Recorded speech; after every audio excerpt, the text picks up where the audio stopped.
Hello and welcome back to our channel. Today we give you a piece of breaking news from a tax specialist. Meghan and Harry can't avoid tax torment by moving back to the US, a tax specialist has claimed. Meghan Markle managed to avoid potential tax torment by moving back to the US with her husband, Prince Harry, a tax specialist has claimed. Meghan gave up a great deal to marry Harry in 2018. She left her budding career as an actor on the U.S. legal drama Suits.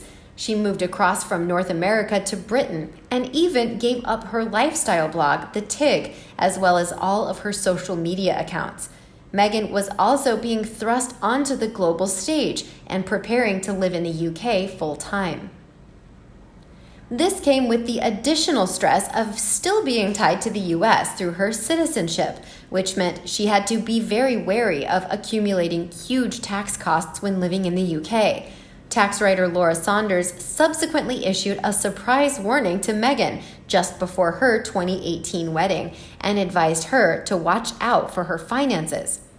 She explained, "I don't think you know the tax torment many American expats face when they marry non-U.S. citizens, as you're about to. Nearly every financial move they make and other moves they don't think of as financial raises a U.S. tax issue." She continued, "In your case, this means that if Queen Elizabeth gives or merely lends you a tiara or a diamond bracelet, you may need to tell the Internal Revenue Service about it. Any gift to a U.S. citizen from a foreigner needs to be reported when it exceeds $100,000 per year." Meghan did in fact end up wearing Queen Mary's diamond bandeau tiara for her wedding, which is estimated to be worth up to £2 million alone. Writing in the Wall Street Journal, Ms. Saunders explained, "Your share of the free rent for that cute cottage at Kensington Palace where you and Harry will live, its value could be reportable to the IRS as well." The Sussexes did end up moving out of Kensington Palace estate and into Frogmore Cottage in Windsor in 2019, where they spent an estimated £2.4 million of taxpayer money on renovations. The tax specialist continued, "If you have a credit or debit card tied to Harry's bank account and it has more than $10,000, his account has to be reported to the U.S. authorities." Although Ms. Saunders clarified that her royal life would not necessarily increase her U.S. tax bills, Meghan could have been penalized for not making proper reports to the IRS about her finances. The U.S. taxes its citizens based on their worldwide income, even if they're based overseas. A tax lawyer based in California, Philip Hodgen, also told the Wall Street Journal, "It's almost as if the government assumes that Americans abroad are guilty until proven innocent." Kensington Palace claimed Meghan had started the process to become a UK citizen around the time of her 2018 wedding, which would have reduced her ties to the US tax system.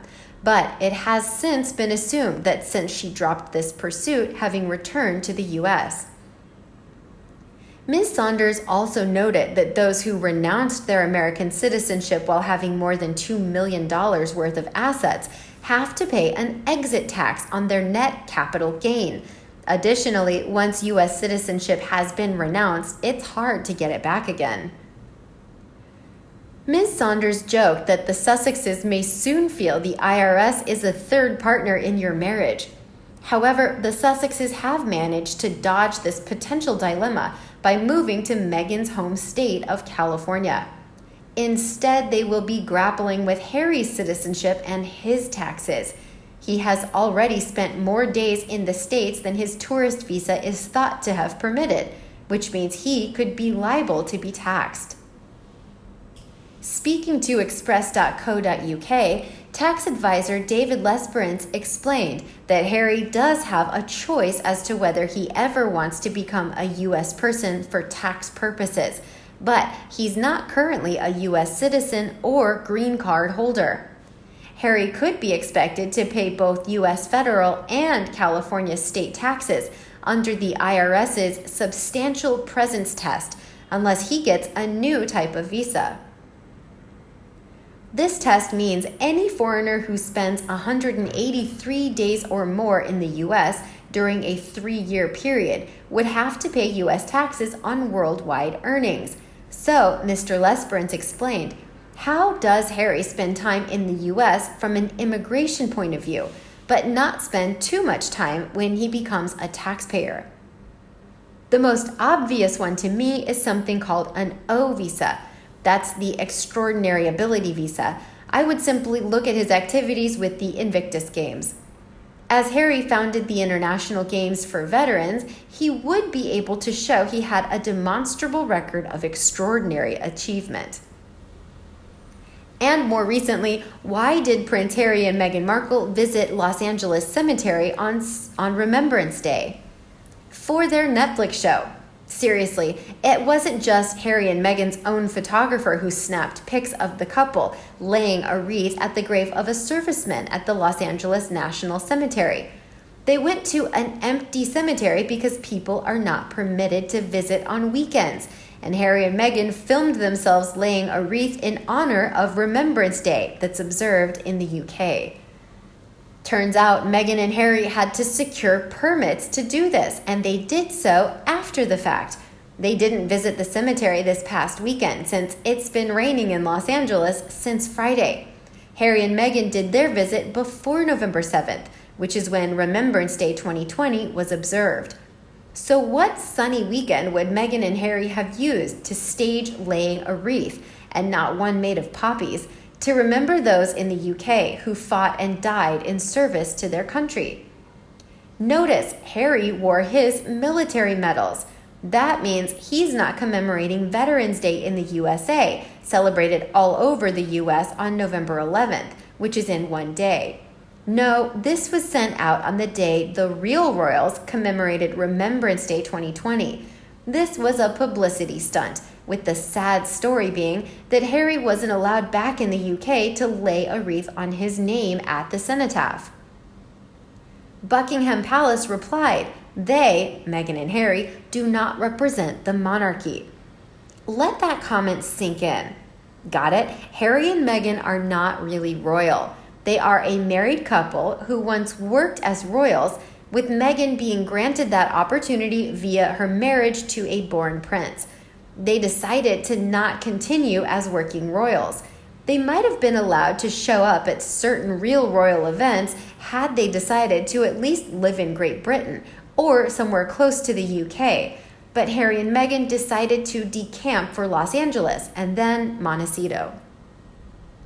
By virtue of living an ocean and a continent away from the real royals, and by saying awful things about the royals and the royal family, Harry and Meghan are not royals in the sense of representing the Queen.